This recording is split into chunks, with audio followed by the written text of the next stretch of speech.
करते हैं खबरों की शुरुआत। तो वोटर लिस्ट से नाम काटे जाने के मामले में समाजवादी पार्टी आज दिल्ली में चुनाव आयोग को सबूतों की लिस्ट सौंपने वाली है। दरअसल चुनाव आयोग ने अखिलेश यादव को नोटिस जारी कर सबूत मांगा था।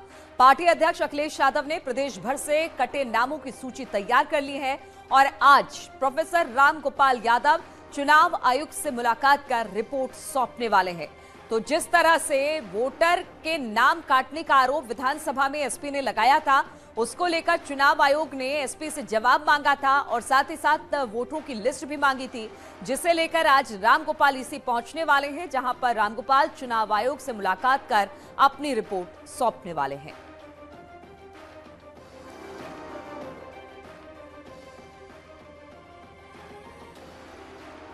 तो आज दिल्ली में चुनाव आयोग को सबूतों की लिस्ट सौंपेगी एसपी। दरअसल चुनाव आयोग ने अखिलेश यादव को नोटिस जारी कर सबूत मांगा था।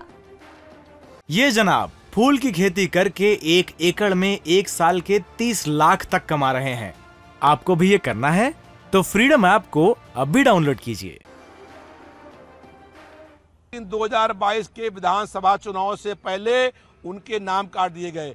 ये अधिकांश सभी नाम जो हैं वो मुस्लिम समाज के हैं, पिछड़े वर्ग के लोग हैं, दलित लोग हैं और जो लोग झुग्गी झोपड़ी में रहते हैं उन लोगों के नाम हैं जो समाजवादी पार्टी के कट्टर समर्थक वोट थे और इसलिए बेईमानी और धांधली करने का काम किया। जनता ने चुनाव के मतदान के दिन बड़ी संख्या में हम लोगों से शिकायत करी थी। हम लोगों ने अपनी शिकायत समाजवादी पार्टी के राष्ट्रीय अध्यक्ष करी थी और राष्ट्रीय अध्यक्ष जी ने सम्मेलन में वो बात कही थी और उस बात को संज्ञान में ले करके 7 महीने बाद चुनाव आयोग ने नोटिस दी और उसमें इतना कम समय दिया। हमें पर्याप्त समय मिलेगा तो हम और बड़ी संख्या में साबित कर देंगे कि वोटर लिस्ट से हम लोगों के नाम काटने का काम हुआ था।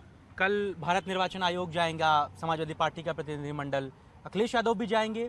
वहां पर कितने लगभग कलेक्शन हुआ है, कितने मतदाताओं का नाम काटा गया है, कुछ कंपाइल हो पाया अभी तक? समाजवादी पार्टी के माननीय राष्ट्रीय अध्यक्ष जी कल दिल्ली जा कर के मुख्य चुनाव आयुक्त कार्यालय में सचिव जो चुनाव आयोग के हैं उनको ज्ञापन सौंपेंगे और सभी विधायकों से कहा गया है कि वो सूची ले करके यहाँ पर देंगे और यहाँ पर काम चल रहा है। मैंने 1673 लोगों के जो नाम काटे गए थे उनके नाम ढूंढ लिए हैं और मैं उनको राष्ट्रीय अध्यक्ष जी को दूंगा और कल जा कर के जो है वो भारत निर्वाचन आयोग में देने का काम करेंगे हम लोग।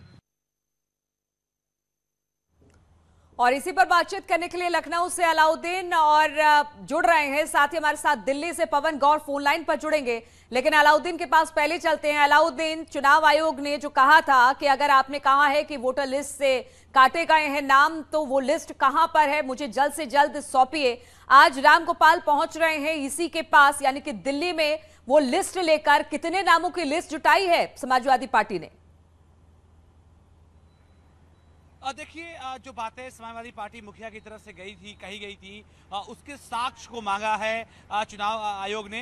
हालांकि समाजवादी पार्टी के 2-3 ऑब्जेक्शन है कि 27 अक्टूबर को नोटिस इशू होता है और 28 तारीख को नरेश पटेल अपने तमाम जिला अध्यक्षों, कार्यकर्ताओं और विधायकों को पत्र लिखते हैं। तो ऐसे में 10 तारीख का जो समय है वो थोड़ा सा कम समाजवादी पार्टी को लग रहा है। तो ऐसे में एक पॉइंट तो आज ये रखा जाना है कि उनको वक्त थोड़ा सा और दिया जाए। और फिलहाल समाजवादी पार्टी कार्यालय में मैं मौजूद हूं और यहां से जो खबरें मिली हैं कि समाजवादी पार्टी ने सभी विधानसभा से 1000 कम से कम मिनिमम लक्ष्य रखा है कि जो नाम कटे हैं उनके साक्ष्यों को पेश किया जाए, यानी ये पूरा लक्ष्य 4 लाख के करीब हो जाता है। फिलहाल लखनऊ समेत जो बड़ी जगह हैं जहां पर संगठन समाजवादी पार्टी का ज्यादा मजबूत है वहां से लिस्टें तो आ गई हैं। उनका आंकड़ा करीब 1 से 1.25 लाख माना जा रहा है। लेकिन आज जब वो साक्ष्य प्रस्तुत किए जाएंगे तो उसके साथ साथ समय और मांगा जाएगा, क्योंकि समाजवादी पार्टी का तर्क है कि 14 दिन काफी नहीं है, क्योंकि उत्तर प्रदेश बड़ा है, 400 से ज्यादा विधानसभा सीटें आती हैं। ऐसे में संगठन को ही जो जिम्मेदारी दी गई थी कि वो तमाम जगहों से साक्ष्यों को प्रस्तुत करें, पार्टी कार्यालय में लाएं और फिर पार्टी कार्यालय से दिल्ली जाएगा। तो ऐसे में माना जा रहा है कि चुनाव आयोग कुछ समय समाजवादी पार्टी को और दे सकता है बाकी साक्ष्य लाने के लिए, क्योंकि समाजवादी पार्टी का जो अपना लक्ष्य है 4 लाख का वो अभी फिलहाल हासिल नहीं हुआ है।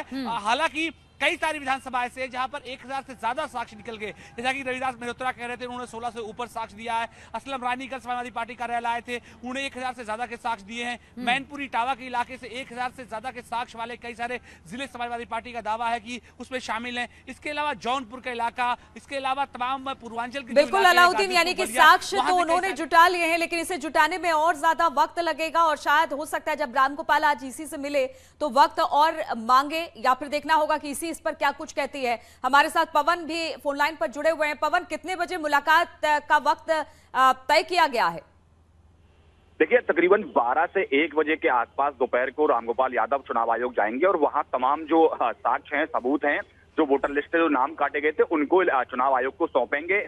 आपको बता दूं, चुनाव जो परिणाम के बाद से अखिलेश यादव का एक बयान आया था। उन्होंने कहा था कि तकरीबन हर विधानसभा से 20-20 हजार यादव और मुस्लिम मतदाताओं के नाम काटे हैं। उसका संज्ञान लेते हुए चुनाव आयोग ने अखिलेश यादव को एक नोटिस जारी किया था और कहा था कि अगर आपके पास ऐसा कोई साक्ष्य है तो आप हमें साक्ष्य प्रोवाइड कराइए, जिससे हम आगे की कार्रवाई करेंगे। तो उसी के चलते अखिलेश यादव ने तमाम अपनी जो स्थानीय इकाई हैं सबको निर्देशित किया था, तमाम जो उम्मीदवार हैं उनको निर्देशित किया था कि आप जाएं और अपनी अपनी वोटर लिस्ट में से ऐसे नाम छांट के लाएं जिनका नाम 2022 के विधानसभा चुनाव में काट दिया था। तो ऐसे में आज जो समाजवादी पार्टी का है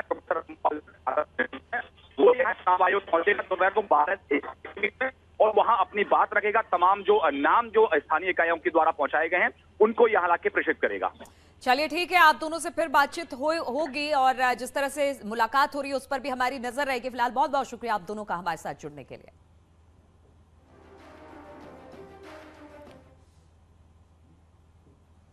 और उधर मैनपुरी लोकसभा और खतौली विधानसभा उपचुनाव के लिए आज से नामांकन